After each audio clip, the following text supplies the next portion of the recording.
Indonesia dilaporkan memasuki salah satu momen keamanan paling intens dalam beberapa tahun terakhir, seiring dengan KTT ASEAN yang menjadi pusat perhatian kawasan.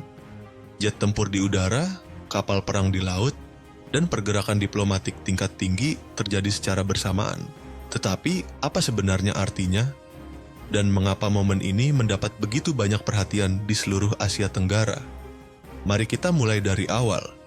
Sesuatu yang tidak biasa sedang terjadi di sekitar KTT ASEAN.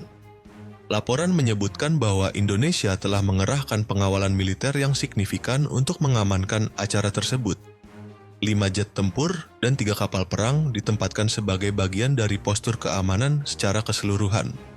Sekilas, ini mungkin terlihat seperti pengamanan standar untuk sebuah konferensi internasional besar. Namun, jika dilihat lebih dalam, skala dan waktunya menimbulkan pertanyaan menarik. Mengapa menunjukkan kekuatan sebesar ini? Dan mengapa sekarang? KTT ASEAN bukan hanya sekadar pertemuan diplomatik. Ini adalah panggung di mana pengaruh regional diamati secara ketat oleh kekuatan global. Setiap pesawat, setiap kapal perang, setiap keputusan keamanan mengirimkan pesan, baik disengaja maupun tidak.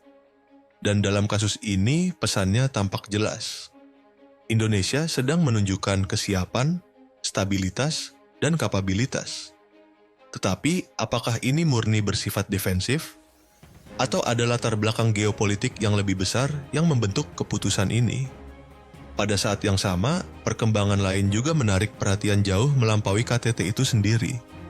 Di Malaysia, Raja dilaporkan terlihat menyaksikan demonstrasi jet tempur siluman Su-57, salah satu pesawat generasi kelima paling canggih milik Rusia. Pesawat ini sering dikaitkan dengan kemampuan stealth, tingkat tinggi, avionik canggih, dan potensi tempur jarak jauh. Kehadirannya dalam sebuah demonstrasi tingkat tinggi tentu memicu diskusi. Ketika dua peristiwa ini digabungkan, peningkatan postur keamanan di KTT ASEAN dan demonstrasi Su-57 di Malaysia, mulailah terlihat mengapa topik ini menjadi tren di kalangan militer dan geopolitik. Karena ini bukan hanya tentang pesawat atau kapal perang. Ini tentang posisi regional. Ini tentang persepsi. Dan ini tentang keseimbangan kekuatan di Indo-Pasifik. Sebelum kita melanjutkan analisis lebih dalam, sebagian orang mungkin mengatakan video seperti ini tidak menarik. Mereka mungkin berkata, channel kecil seperti ini bahkan tidak bisa mencapai 100 subscriber. Siapa yang peduli dengan infrastruktur militer? Begitu mereka bertanya. Tapi kami melihatnya berbeda. Jika kamu percaya Indonesia layak mendapat perhatian dunia, tinggalkan komentar sekarang. Ketik Indonesia bisa atau merdeka dan tunjukkan kebanggaanmu terhadap apa yang terjadi di negara kita.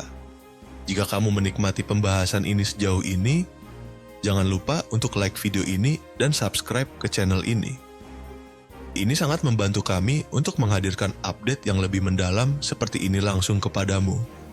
Dan percayalah, apa yang akan kita bahas selanjutnya akan semakin menarik. Mari kita lanjutkan. Pengerahan 5 jet tempur dan 3 kapal perang mungkin terdengar seperti langkah pengamanan rutin, tetapi dalam perencanaan militer tidak ada skala seperti ini yang bersifat kebetulan. Jet tempur bukan hanya aset simbolis, mereka membutuhkan koordinasi bahan bakar, manajemen ruang udara, integrasi radar, dan kesiapan operasional dari berbagai pangkalan. Demikian juga kapal perang yang ditempatkan untuk acara seperti ini menunjukkan koordinasi angkatan laut, kesadaran maritim, dan perencanaan pertahanan berlapis. Lalu apa artinya ini? Ini menunjukkan bahwa Indonesia tidak hanya memprioritaskan keamanan KTT, tetapi juga visibilitas strategis. KTT ASEAN menjadi platform di mana kesiapan ditampilkan secara langsung. Namun, disinilah situasinya menjadi lebih kompleks. Asia Tenggara saat ini merupakan salah satu kawasan paling strategis dan kompetitif di dunia. Kekuatan besar meningkatkan kehadiran mereka di Indo-Pasifik. Jalur laut yang melewati kawasan ini membawa perdagangan global. Ruang udara semakin dipantau. Dan modernisasi pertahanan berlangsung cepat di banyak negara. Dalam kondisi seperti ini, bahkan pengerahan keamanan pun menjadi sinyal geopolitik. Sekarang kita beralih ke Malaysia. Pengamatan demonstrasi Su-57 oleh Raja Malaysia menambah lapisan baru dalam diskusi ini. Su-57 sering diposisikan sebagai jawaban Rusia terhadap jet generasi kelima barat seperti F-22 dan F-35. Meskipun kemampuan operasional dan skala penggunaannya masih menjadi bahan diskusi para analis, kemunculannya dalam demonstrasi resmi selalu menarik perhatian. Mengapa? Karena pesawat tempur generasi kelima bukan hanya sekadar alat militer. Mereka mewakili akses terhadap teknologi pertahanan canggih, kemitraan industri, dan arah aliansi strategis jangka panjang. Ketika pemimpin negara melihat platform seperti ini, wajar jika muncul pertanyaan tentang arah pengadaan di masa depan, diversifikasi pertahanan, dan sinyal strategis.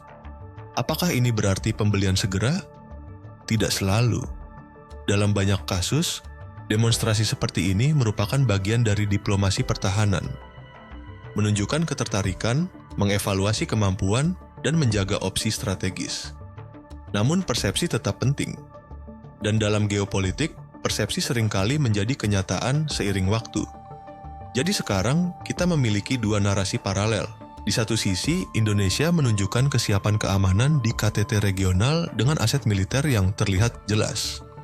Di sisi lain, Malaysia melakukan pengamatan tingkat tinggi terhadap teknologi jet tempur siluman canggih. Dan keduanya terjadi dalam waktu regional yang sama. Inilah alasan para analis dan pengamat memperhatikan situasi ini. Karena Asia Tenggara semakin menjadi arena keseimbangan strategis, bukan konflik langsung. Negara-negara di kawasan ini tidak selalu berpihak dalam blok yang kaku, tetapi mereka jelas sedang memodernisasi kemampuan pertahanan dan memperluas opsi strategis mereka. Indo-Pasifik tidak lagi pasif. Ia aktif, dinamis, dan terus berkembang. Sekarang mari kita lihat lebih luas. Apa yang sebenarnya disampaikan pengerahan Indonesia kepada kawasan? Pertama, stabilitas. Menjadi tuan rumah KTT besar membutuhkan keamanan absolut, terutama ketika pemimpin dunia hadir. Kedua, kapabilitas. Kemampuan mengordinasikan aset udara dan laut secara bersamaan mencerminkan kematangan operasional. Dan ketiga, kesiapan. Bukan dalam arti agresif, tetapi dalam arti strategis. Siap menghadapi berbagai kemungkinan. Pada saat yang sama, keterlibatan Malaysia dengan demonstrasi pesawat tempur canggih mencerminkan aspek lain dari perilaku pertahanan kawasan. Kesadaran modernisasi. Negara-negara Asia Tenggara tidak lagi hanya mempertahankan kekuatan. Mereka memperbarui, mengevaluasi, dan merencanakan peningkatan kemampuan jangka panjang. Pertanyaan besar pun muncul kembali. Apakah ini hanya aktivitas pertahanan rutin? Atau kita sedang menyaksikan pergeseran halus dalam postur militer regional?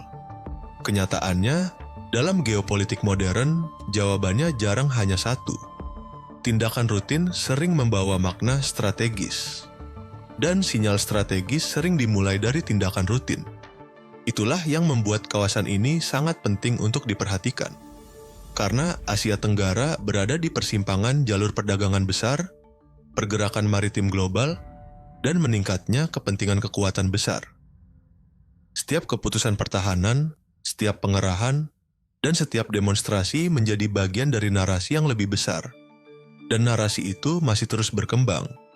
Jadi ketika kita melihat postur keamanan KTT ASEAN dan demonstrasi Su-57 di Malaysia, kita tidak hanya melihat peristiwa terpisah. Kita sedang melihat potongan dari sebuah teka-teki regional yang lebih besar. Dan seiring perkembangan situasi ini, satu hal menjadi jelas. Kawasan ini menjadi semakin aktif secara strategis daripada sebelumnya. Dan lebih diperhatikan di panggung global. Jadi pertanyaan yang kita tinggalkan adalah, apakah kita hanya melihat rutinitas pertahanan standar atau tanda awal transformasi yang lebih dalam di lanskap militer dan geopolitik Asia Tenggara? Sampaikan pendapatmu di kolom komentar. Dan jika kamu ingin pembahasan mendalam seperti ini, jangan lupa like dan subscribe agar tidak ketinggalan update berikutnya.